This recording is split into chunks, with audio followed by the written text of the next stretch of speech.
সব শেষ হয়ে গেছে সর্দার। ভগবান আর হাতে রক্ত মাখা ভোজালি কোথা থেকে এলো? এ কাম কে করেছে ভগবান? সাক্ষাৎ বল ভগবান, এ কাজ কে করেছে? কে খতম করেছে রে?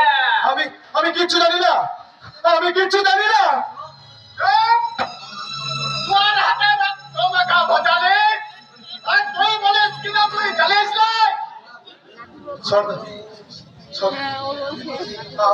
আমি বলছি সর্দার, আমি বলছি তুই আল্লুকে খুন করতে চেয়েছিস, কিন্তু তুমি আমাকে খুন করতে পারিস না। আমি তোকে নিজের হাতে সাজা দেব। সকালের শেষে আমি তোর ফাঁসির রকম দিলাম।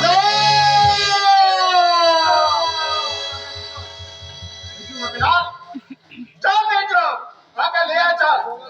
চলে আয় মগন। আমি জানি না তোমার দোষ কতটুকুন, লেকিন সরকারের হুকুমে আজ আমি তোকে ফাঁসি কাঠ করাই তুলব। দাঁড়া বিরজু, ওই সাজা নেওয়ার আগে আমার এই প্রাণের দোস্তকে একটিবার দেখতে দে।